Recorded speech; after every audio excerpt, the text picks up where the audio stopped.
Conor McGregor is the gift that keeps on giving. He's just done a live stream and he absolutely goes nuclear. He goes crazy on a lot of the fighters on the UFC roster right now, and I'm all for it. I love it. Here on the Shaun Jones Fighting Channel, we love a little bit of drama. What good are the martial arts skills without a little bit of beef, without a bit of animosity, without a bit of a storyline? And as a hardcore Conor McGregor fan here on this channel, I love a good bit of McGregor content. First off, before we dive into the video, you guys know that I've now got 2 copyright strikes on my channel. I can either appeal this copyright strike that I got on the weekend and risk going to court, or I can just sit with it and wait another 90 days for it to disappear and be extremely careful with the content that I cover. I'm not too sure what I'm going to do yet, but I just want to say my last 2 videos, as you can see, 2 very popular topics. The views have absolutely tanked. That's to be expected with 2 copyright strikes on your channel, but I just want to say you guys have really come through with the engagement on those videos. The likes, the comments are absolutely higher than ever for 2 videos that are both under 20,000 views. So for that, I just say thank you. I appreciate yous. If you want to support the channel, just drop a like on the video. And if you're feeling really ambitious, maybe leave a comment. It helps out a lot. Appreciate yous. Anyway, this is what we are here for. McGregor does 2 things incredibly well, fighting and talking. And he's also not a bad businessman.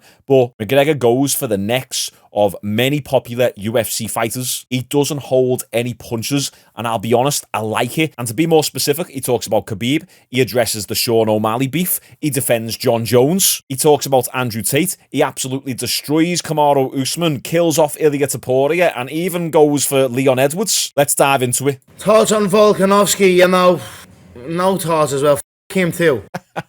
I'd have kicked his head clean off his shoulders, and that's a fact. This is a 50 grand. This is a 50 grand hand, guys, yeah? That's a 50 grand hand.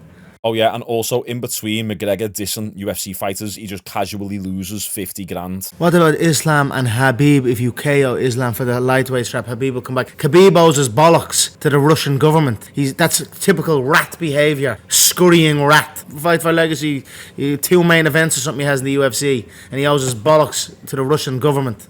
So he'd want to pay his money that he owes instead of siphoning it out through to other countries. So I'm ecstatic and delighted that that's coming on top of him, and we all will welcome him back into the fight game where he's ran from. It's a rat trap. The rat trap has been set, so we're excited about that and see where it goes. We noticed the little rat scurrying on back. We see him back around. Fat rat, we call him.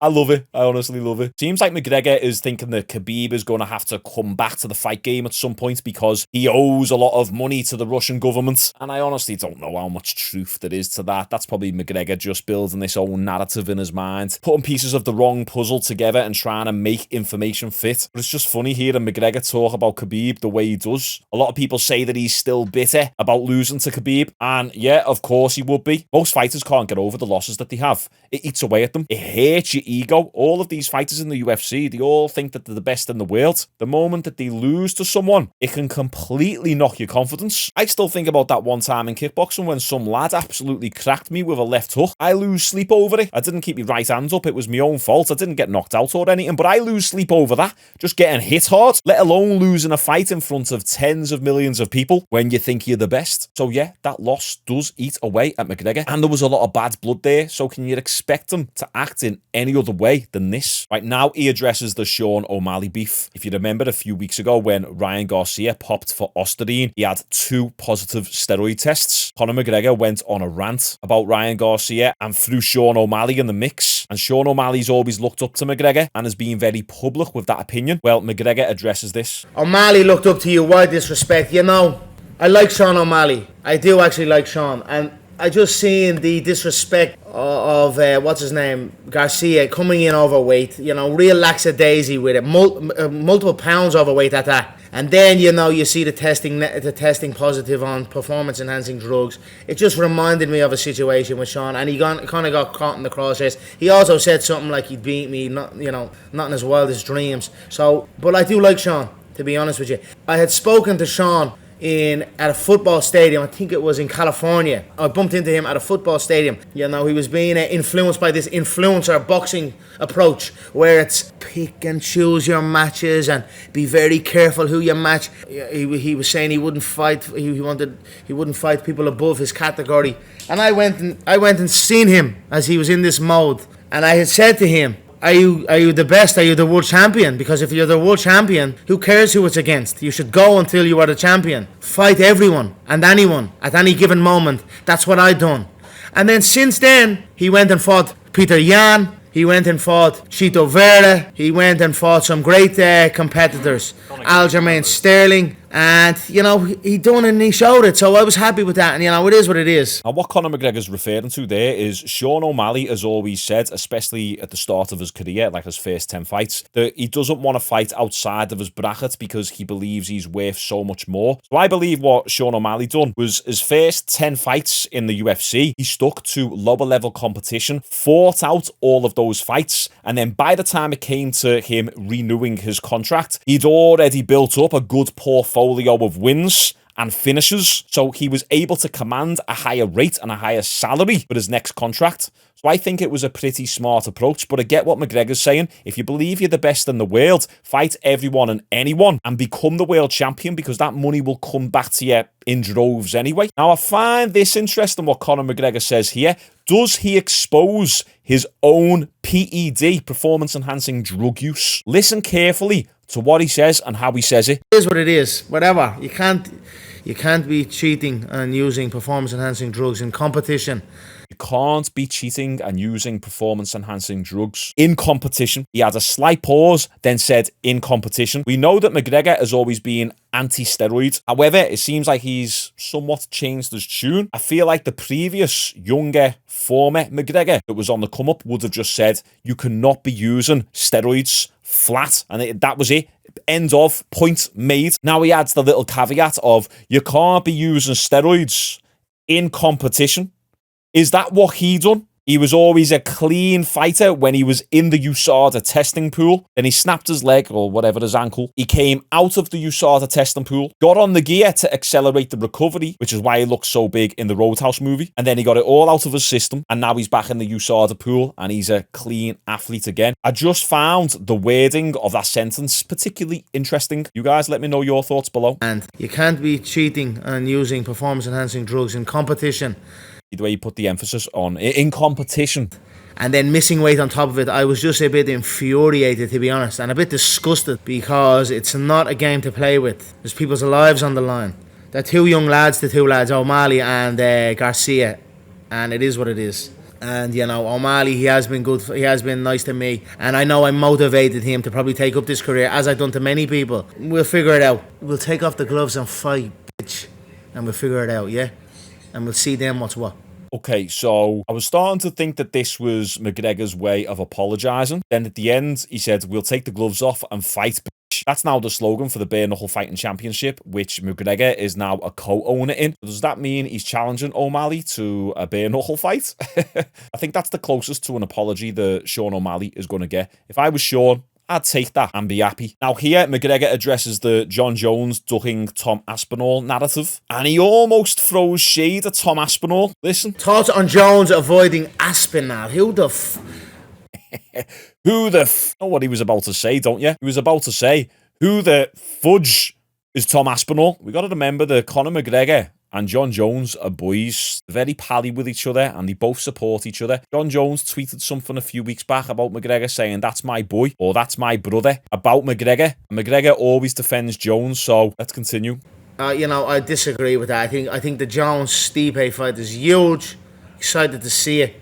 There's a way to go for the English lad to come up and get that. I feel. I think the matchmaking has been stellar. I think Curtis and Tom is a good fight. Tom Aspinall has been matched with Curtis Blades for the rematch in their first fight. Tom tore his ACL, was it, or his MCL? Now I actually think it is a pretty good matchup because Curtis Blades was looking fairly okay in what we've seen of him in that Tom Aspinall fight, but I don't think Tom is going to roll over Curtis Blades like everyone thinks he will. I think he'll win, but I think it'll be a little bit of a tougher matchup than his last few fights. There's no point to me commenting on the Jon Jones and Stipe fight because you guys know my opinion on that. I'm not that excited to see that fight. Am I going to tune in? 100%. I just think I'd rather see Jones go up against someone like Tom Aspinall before Jones retires. Now, if Jones is going to fight another 2 or 3 times, then fine. That Tom Aspinall fight will probably materialise by then anyway. I just hope that Jones doesn't have the Stipe fight, then retire immediately. I want to see him fight. Real challenge. Now, here we have McGregor talking about Andrew Tate. Andrew and Tristan Tate have always been very vocal about their support for Conor McGregor. Let's listen to what Conor McGregor has got to say about them. Thoughts on Andrew Tate? I like Andrew. From what I see and hear, and the brothers, I don't know the criminal aspects that they're up against. It seems a bit vague to me. You don't really get much information. I haven't dug deep into it either. But from what I've seen and what he said and how they carried themselves, they're good. They're okay in my book. Top G. McGregor calling Tate the top G. It's quite funny. Imagine a podcast between Andrew Tate and Conor McGregor. That'd absolutely break the internet. Who would be the top G of that conversation? We all know Andrew Tate is extremely articulate, can voice his thoughts extremely well. McGregor, he's still a little bit stuttery. He's a little bit chaotic, but that's a conversation I'd like to see. I think it'd be funny. Get a couple drinks down McGregor, and he would absolutely go off on all the fighters in the UFC. Air out everyone's dirty laundry. It'd be funny. Right. This next part, I was laughing out loud for a good solid 14 seconds. Usman, they can't even spell your name, lad. Usman is talking crazy right now. Where's Usman, the little bald little Maltese I had? Oh, McGregor. Where's Usman, the bald little Maltese head? No way he called Kamaru Usman a Maltese head. McGregor. How can you not love him? Oh, he's so funny. One thing I love about him is he just says it as it is. He really doesn't give a fuck. What happened to his last fight again? I can't even remember where you're at in your game, bro, yeah? You're nothing to me. Usman's last fight was against Khamzat, and Usman looked pretty decent in that fight. Okay, he lost, but he was on 6 days' notice and put up a decent fight against Khamzat in a 5-round main event. Next, McGregor talks about the potential fight of the year candidate, and that is Leon Edwards versus Belal Muhammad, set to take place in Manchester at 5 a.m. in the morning. It is going to be the worst snooze fest ever. Let's see what McGregor has got to say about this fight. Leon or Belal? Leon. Leon was beating him up in the last fight. So, I think what happened again, it was an eye poke. I think Leon does him in again. I agree with that. McGregor also comes back to address Leon Edwards a little bit later on in the stream. Next, McGregor talks about Max Holloway versus Ilia Topuria. How do I see Holloway Topuria going? Holloway, too light, too fast.